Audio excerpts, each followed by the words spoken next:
ஸ்ரீ குரவே நமஹா. குரு கடாட்ச சித்திரஸ்து. உலக மக்கள் அனைவருக்கும் குருவருளோடு திருவருள் கிடைக்கப்பெற்று வாழ்க வளமுடன். உலக மக்கள் அனைவருக்கும் அன்பு பெருகி பூலோகம் சொர்க்கமாகட்டும். ஸ்ரீ குரவே நமஹா. நம்ம இந்த பதிவில் ஒரு மிக மிக ஒரு அருமையான ஒரு பக்தி விஷயத்தை பற்றி பேச போகிறோம். இந்த உலகத்தில் இருக்கக்கூடிய அத்தனை மனிதர்களுக்கும் பக்தி என்பது மிகவும் ஒரு இன்றியமையாத ஒரு நிகழ்வாக இருக்கிறது. இந்த முறையில் நம்ம குறிப்பாக தமிழ்நாடு, ஆந்திரா, கேரளா இந்த மாதிரி எங்கே ஒன்றாலும் இருக்கட்டும், நம்ம இந்து முறையில் பலவித வழிபாடு முறைகளை நம்ம கடைபிடித்து வரோம்.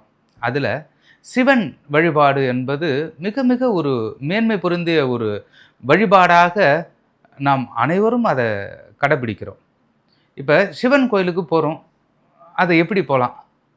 அந்த சிவன் கோயிலுக்கு போகும்போது நாம் கடைபிடிக்கக்கூடிய வழிமுறைகள், விதிமுறைகள் என்ன? இதில் ஒரு அருமையான ஒரு பாடல் ஒன்று இருக்கிறது. உள்ளம் பெருங்கோவில் ஊனுடம்பு ஆலயம் வல்லர் பிரானுக்கு வாய் கோபுரவாயில் தெல்ல தெளிந்தார்க்கு சீவன் சிவலிங்கம் கள்ள புலனைந்தும் காலாமணி விளக்கே அப்படின்ற ஒரு பாடலில் ஒரு அருமையான ஒரு விளக்கம்.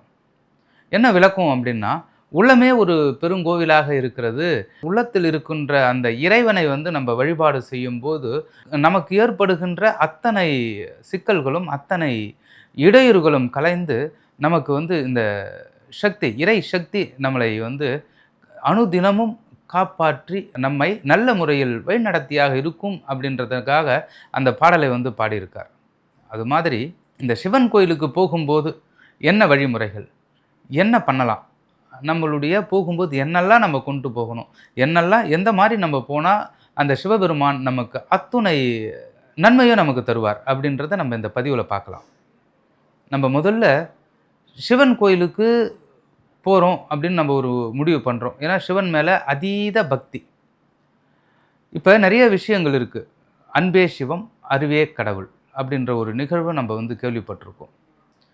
இந்த சிவ தத்துவம் அப்படின்றது ஒரு மிகப்பெரிய ஒரு தாத்பரியமிக்க ஒரு சொல். சிவ சிவ சிவ சிவ சிவ சிவ அப்படின்ற ஒரு மந்திரம் மங்கள சொல்லாக போற்றப்படுகிறது. இதில் பஞ்சாட்சர மந்திரம் அப்படின்றது ஒரு மிக மிக ஒரு மேன்மை பொருந்திய மந்திரமாக இருக்கிறது. நம சிவய, சிவய நம, யநம சிவ, மசிவயன, வயநமசி, நம சிவய அப்படின்னு இந்த பஞ்சாட்சரத்தை 51 அக்ஷரம் கொண்ட இந்த பஞ்சாட்சர மந்திரத்தை நம்ம மாற்றி மாற்றி சொல்லக்கூடிய ஒரு நிகழ்வை நம்ம சித்தர்கள் நமக்கெல்லாம் தந்திருக்கிறாங்க. அதாவது இந்த மந்திரம் முதல் தரமான ஒரு விசேஷம் பொருந்திய மந்திரமாக இது போற்றப்படுகிறது.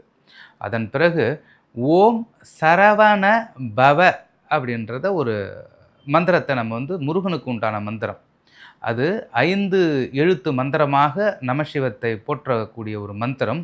இது 6 எழுத்து மந்திரமாக இருக்கக்கூடிய ஷடாட்சர மந்திரமாக இது போற்றக்கூடிய அந்த முருகனுக்கு உண்டான ஒரு அதி அற்புதமான மந்திரம். அப்புறம் 8 எழுத்து மந்திரம் அப்படின்ற ஒரு நிகழ்வு இருக்கிறது.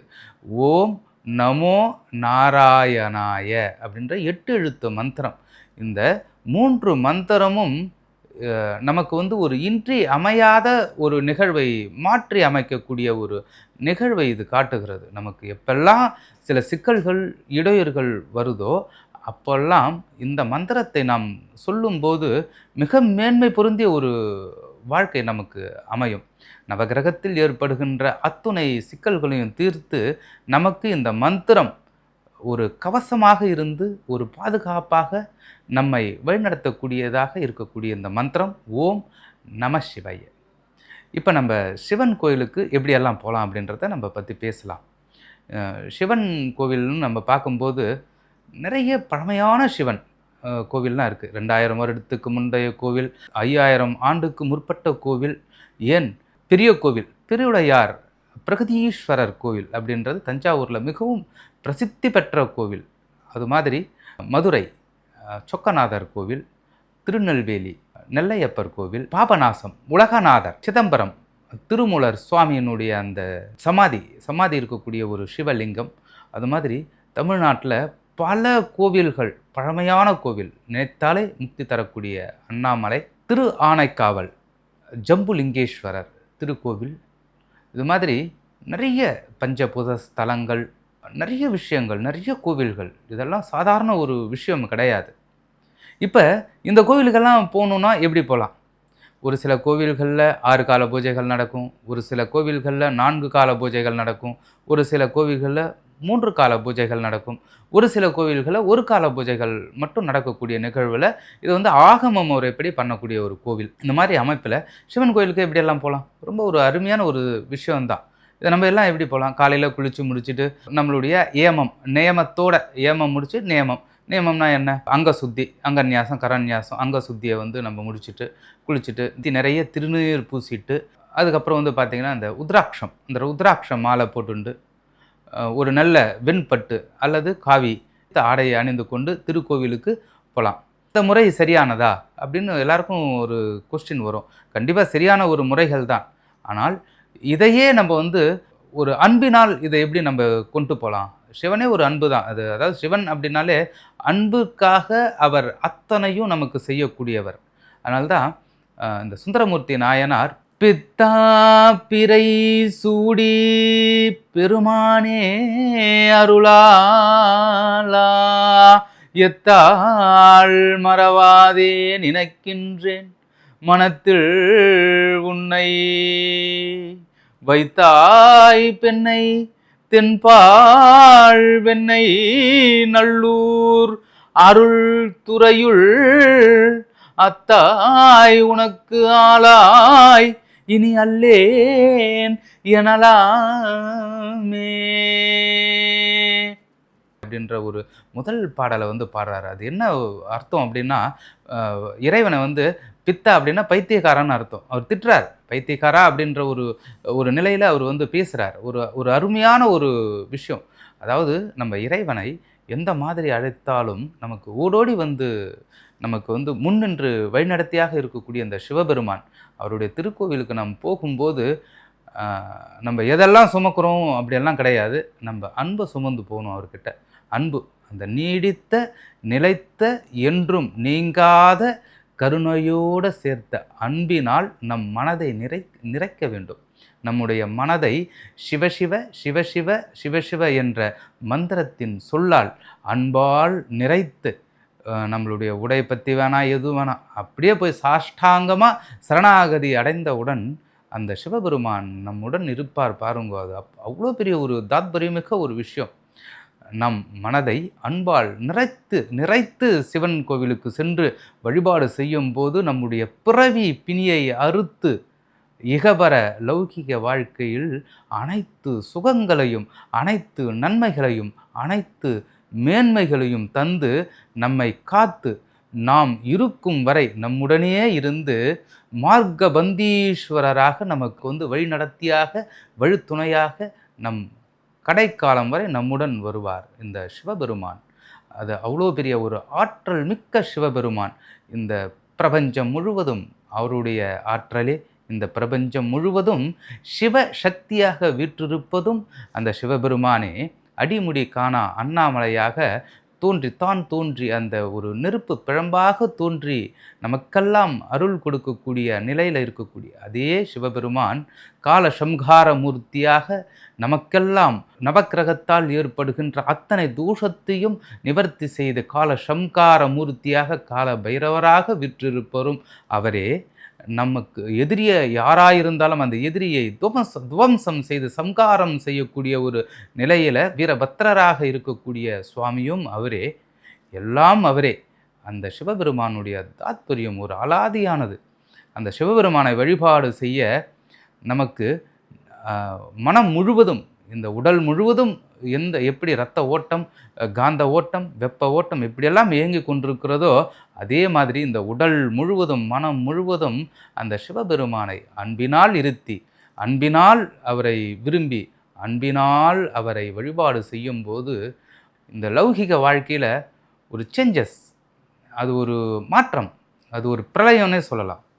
இதையே ஒரு நாயன்மார் பாடியிருக்கார். காதலாகி கசிந்து கண்ணீர் மல்கி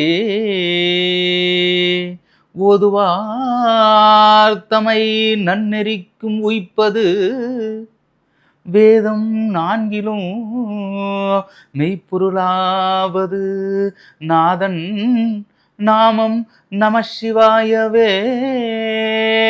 நாதன் நாமம் நமசிவாயவே, நமசிவாயவே, நமசிவாயவே அப்படின்ற ஒரு பாடலை பாடி அந்த இறைவனை காதல்னா ஒரு தீர்க்க முடியாத ஒரு அன்பு, அதை சொல்ல முடியாத ஒரு பேரன்பு, அது ஒரு விதமான உணர்வு. அந்த உணர்வோடு அந்த சிவபெருமானை வழிபாடு செய்யும்போது நமக்கு ஒரு நல்ல மேன்மையும் நன்மையும் தந்திடும். இப்போ நம்ம திருக்கோவிலுக்கு எப்படி போகலாம் அப்படின்றத ஒரு சின்ன ஒரு தெளிவான ஒரு விளக்கத்தை சொல்லிவிட்டு நம்ம இந்த பதிவை முடித்து கொள்ளலாம். காலையில் எழுந்த உடனே விடியற் காலையில் சிவன் கோயிலுக்கு போகிறது ரொம்ப விசேஷம். அதாவது பழமையான கோவில்களில் கோபூஜை பண்ணுவாங்க. கோபூஜைனா ஒரு 4 மணிலேருந்து 5 மணிக்குள்ளாக கோபூஜை பண்ணுவாங்க. அந்த கோபூஜையை பார்க்குறது ரொம்ப ஒரு விசேஷம். அதாவது நம்முடைய பிரம்மகத்தி தோஷமே நிவர்த்தியாகக்கூடிய ஒரு நிலையில் அந்த பூஜை இருக்கும். அதை முடித்த உடனே அபிஷேகங்கள் பண்ணி ஒரு 5:30லேருந்து 6 மணிக்குள்ளே தரிசனத்துக்கு அனுமதிப்பாங்க. அப்போ போய்ட்டு சிவபெருமானை வழிபாடு செய்யும்போது நமக்கு ஏற்படுகின்ற அத்தனை எதிர்மறை எண்ணங்களையும் நிவர்த்தி செய்து நேர்மறை எண்ணத்தை அன்றைய தினத்தில் நமக்கு இறைவன் எப்பயுமே நமக்கு கொடுத்துட்டே இருப்பார். அது மாதிரி நாம் அனைவரும் ஒரு சில நேரத்தை தவிர்த்து, அதாவது நமக்கு திருக்கோவிலுக்கு போக முடியாத ஒரு நேரம் வந்ததுன்னா இந்த அதிகாலையில் போகக்கூடிய வழிபாடு செய்யக்கூடிய ஒரு நிகழ்வை நாம் தினந்தோறும் கடைபிடிப்பது மிகவும் சிறப்பு. இப்போ சிவன் கோயிலுக்கு போகும்போது என்ன கொண்டு போகலாம் அப்படின்னா, அவருக்கு அர்ச்சனைக்காக இருந்தது அப்படின்னா தேங்காய், பழம், வெற்றலை பாக்கு, வில்வம். இவருக்கு ரொம்ப சிறப்பு வாய்ந்த ஒரு நிகழ்வுன்னா வில்வம் மட்டுமே. அந்த வில்வம் வேறு எதுவுமே வேண்டாம். யாவருக்குமாம் இறைவருக்கு ஒரு பச்சிலை, யாவருக்குமாம் பசுக்கு ஒரு வாயுரை, யாவருக்குமாம் உண்ணும்போது ஒரு கைப்பிடி, யாவருக்குமாம் இன்னுரை தானே. திருமூலரனுடைய வாக்குக்கு இணங்க அவருக்கு ஏதோ ஒரு பச்சிலை வில்வம், அந்த வில்வத்தை கொண்டு போய் அன்பாக அவர் மீது வைத்தோம் அப்படின்னாலே அது மிகப்பெரிய ஒரு விஷயம், சாதாரண ஒரு விஷயம் அல்ல. இந்த சிவபெருமானை யார் ஒன்றாலும் வழிபாடு செய்யலாம். அனைவருக்கும் ஆன ஒரு கடவுள் சிவபெருமான் மட்டுமே. அடுத்தது, நமக்கு ஏதாவது ஒரு சிக்கல் இருக்குது, நம்ம தீர்க்க முடியாத ஒரு சிக்கல் இருக்குது, வழக்கு இருக்குது, ஏதோ ஒரு முறையில் நமக்கு நம்மளுடைய காரியங்கள் நிறைவேறலை. அப்போ சிவன் கோயிலுக்கு எப்போ போகலாம் அப்படின்னா, உச்சிக்கால பூஜையை போய் தரிசிப்பது ரொம்ப விசேஷம். உச்சிக்கால பூஜை, அதாவது 11 மணிலேருந்து 12 மணிக்குள்ளாக அந்த உச்சிக்காலம் இருக்கும். அப்படி பண்ணும்போது அந்த பூஜையில் போய் கலந்துக்கும் போது நமக்கு தடைப்பட்ட காரியங்கள் இனிதே அந்த தடை விலகி நமக்கு அடுத்தடுத்த நிகழ்வுகள் வெற்றி வாகை சூடக்கூடிய ஒரு நிகழ்வில் இந்த வழிபாட்டு முறை அமையும். அடுத்ததாக நமக்கு தாமதம், அதாவது திருமண தாமதம், வீடு கட்டுவதில் தாமதம், நமக்கு ஏதோ ஒரு ஆசைகள் இருக்குது, நம்ம வண்டி வாங்கணும்னு நினைக்கிறோம், இல்லை வீடு கட்டணும்னு நினைக்கிறோம். இந்த மாதிரி இருக்கக்கூடிய சூழலில் சாயரட்சை, அதாவது சாயந்தரம் 5:30 மணிலேருந்து 6 மணி 6:30க்குள்ளே இருக்கக்கூடிய இந்த காலங்களில் போயிட்டு சிவபெருமானை வழிபாடு செய்யும்போது நமக்கு ஏற்படுகின்ற இந்த தடைகள், அதாவது நமக்கு விருப்பமான ஒரு விஷயம் நம்மை அடைவதில் தடைகள் விலகி நமக்கு மிக விரைவாக இந்த காரியங்கள் கைகூடி நமக்கு பல விஷயத்தில் நன்மை பயக்கும். நம்ம சிவன் கோவிலுக்கு போகும்போது என்னென்ன பொருட்களை கொண்டு போகலாம்? வெற்றிலை பாக்கு, தேங்காய், வாழைப்பழம், ஊதுவத்தி, விபூதி, சந்தனம், குங்குமம், பன்னீர் போன்ற அபிஷேக பொருள்களை அவருக்கு அர்ப்பணிப்பது மிகுந்த மேன்மையை தரும். அடுத்ததாக அவருக்கு ரொம்ப பிடித்த ஒரு விஷயம் என்னென்னா வில்வம். அந்த வில்வத்திலேயே மகாவில்வம், அந்த மகாவில்வம் 11 இலைகளாக பறந்து விரிந்து மிகவும் அற்புதமான ஒரு சக்தி வாய்ந்த ஒரு மூலிகை. அதாவது அந்த மூலிகையினுடைய தாத்பரியம் என்னன்னா, இந்த சித்தர்கள் என்ன சொல்கிறாங்க அப்படின்னா, அனைத்து வியாதிகளும் தீர்க்கக்கூடிய ஒரு அற்புத ஒரு மருந்து எதுனா இந்த மகாவில்வத்தை சொல்லுவாங்க. அந்த மகாவில்வம் ரொம்ப ரொம்ப ஒரு மேன்மை பொருந்திய ஒரு மகத்துவமான ஒரு மூலிகை.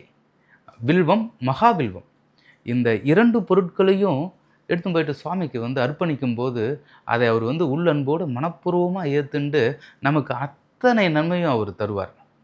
அதாவது மகாவில்வம், வில்வம், மகாவில்வம் கிடைக்கல அப்படின்ற பட்சத்தில் வில்வம், வெற்றிலை பாக்கு, தேங்காய், கற்பூரம், வாழைப்பழம், சந்தனாதி தைலம். சந்தனாதி தைலத்தை அவருக்கு வந்து அந்த மேலே வந்து அந்த லிங்கத்துக்கு பூசுறதுக்கு ரொம்ப விசேஷம். ஜவ்வாது, அக்தர், புனுகு இந்த மாதிரியெல்லாம் கொண்டு போய் அவருக்கு அர்ப்பணிக்கும் போது அதை வந்து அன்பு பரிபூரணமான அன்போடு நம்ம அர்ப்பணிக்கும் போது அந்த கருணை உள்ளத்தோடு அவர் ஏற்றுக்கொண்டு நமக்கு அத்துணை நன்மையும் அவர் செய்வார். இந்த மாதிரி இந்த முறையில் ஆலயத்தை, அதாவது சிவன் ஆலயத்தை வழிபாடு செய்யும்போது நல்ல மேன்மையையும் நன்மையும் நமக்கு வந்து தருவார் இந்த சிவபெருமான். சாக்ஷாத் பரபிரம்மம், அதாவது இந்த உலகம் முழுவதும் வியாபித்து இருக்கின்ற இந்த இறை சக்தி அனைவருக்கும் நன்மை செய்யட்டும். உலகத்தில் உள்ள அனைத்து மக்களுக்கும் அன்பு மலர்ந்து பூலோகம் சொர்க்கமாகட்டும். ஸ்ரீ குரவே நமஹ. குரு கடாக்ஷ சித்திரஸ்து. மீண்டும் ஒரு நல்ல பதிவில் சந்திக்கும் வரை உங்களிடமிருந்து விடைபெறுவது ஸ்ரீ அகத்தீஷா.